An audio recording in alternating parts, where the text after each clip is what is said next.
आज आपण गुबगुबीत हिरवेगार पालकचे पराठे बनवलेले आहे। अशा प्रकारे तुम्ही पालकचे पराठे करून पहा, अप्रतिम होतात। लहान मुलं पालक खायला नाक मुरडतात, तर अशा प्रकारे तुम्ही पालकचे पराठे करून पहा, मुलंही ते अगदी आवडीने खातील। तर अशाच नवनवीन चटकदार रेसिपी, पारंपरिक रेसिपी पाहण्यासाठी चटकदार बाय मोहिनीला सबस्क्राइब करायचं आहे आणि बेल आयकॉनवर क्लिक करायचं आहे, म्हणजे नवनवीन व्हिडिओज हे तुमच्यापर्यंत पोहोचू शकतील। चला मग तर आपण रेसिपी बनवायला सुरुवात करू। तर ह्या ठिकाणी मी एक जुडी पालक व्यवस्थित निवडून आणि स्वच्छ धुवून घेतलेला आहे। कढई गरम करायला ठेवलेली आहे, त्यामध्ये तेल घालायचं आहे। 1 चमचा जिरे घालूयात आणि लसणाच्या काही पाकळ्या बारीक कट करून घेतलेल्या आहेत ते घालूयात। अद्रकचे काही तुकडे घालायचे आहे।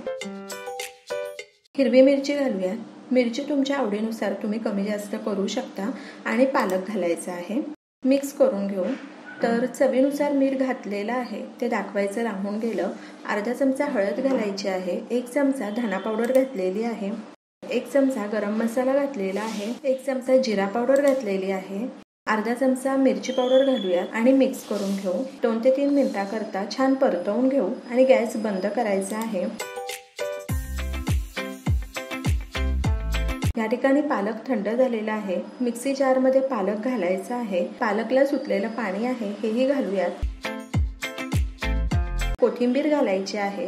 कोथिंबीर घातल्यामुळे पराठे आणखी चविष्ट लागणार तर आहेच, पराठ्यांना हिरवागार कलरही येणार आहे।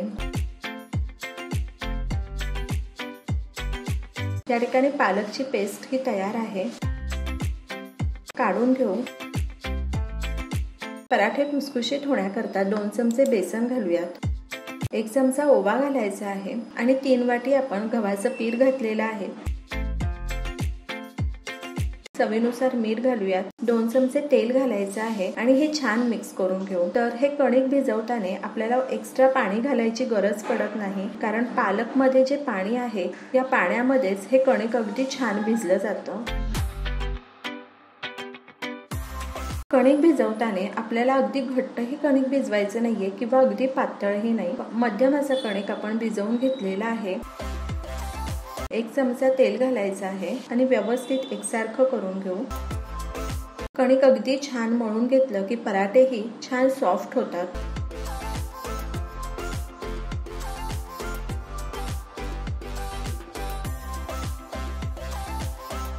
तर 5 मिनिटाकरता मुरू देऊ।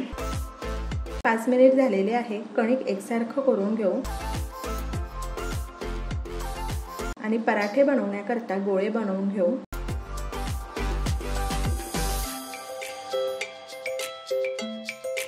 चला मग तर पराठे लाटायला घेऊया। सुक्या पिठामध्ये कणकेचा गोळा छान घोळून घ्यायचा आहे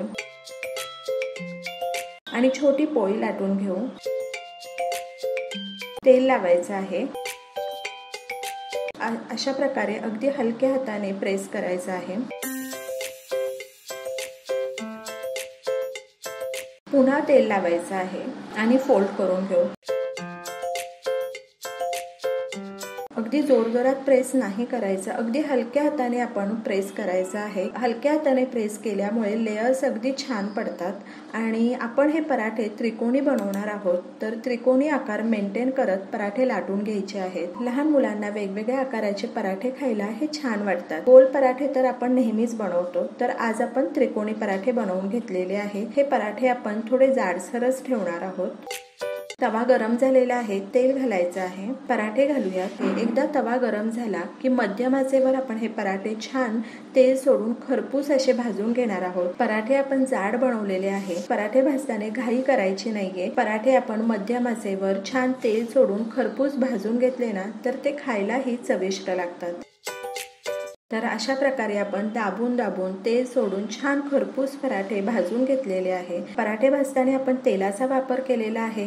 तुम्हाला हवा असेल तर तुम्ही तुपाचा वापरही करू शकता किंवा बटरही वापरू शकता।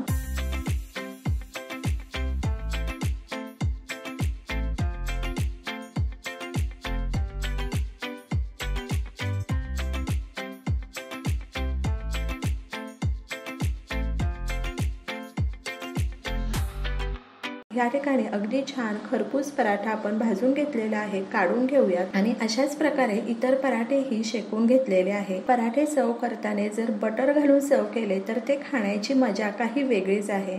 तर अशा प्रकारे गरमागरम गुबगुबीत चविष्ट पालकचे पराठे तयार आहे. तुम्हीही अशा प्रकारे पराठे करून पहा आणि मला सांगा कसे वाटले ते. तर अशाच नवनवीन चटकदार रेसिपी, पारंपरिक रेसिपी पाहण्यासाठी चटकदार बाय मोहिनीला सबस्क्राईब करायचं आहे आणि बेल आयकॉनवर क्लिक करायचं आहे, म्हणजे नवनवीन व्हिडिओज हे तुमच्यापर्यंत पोहोचू शकतील. आणि वेळात वेळ काढून तुम्ही माझी ही रेसिपी पाहिली तर त्यासाठी तुमचे खूप खूप खूप धन्यवाद. पुन्हा भेटूया अशाच एका नवीन रेसिपी बरोबर.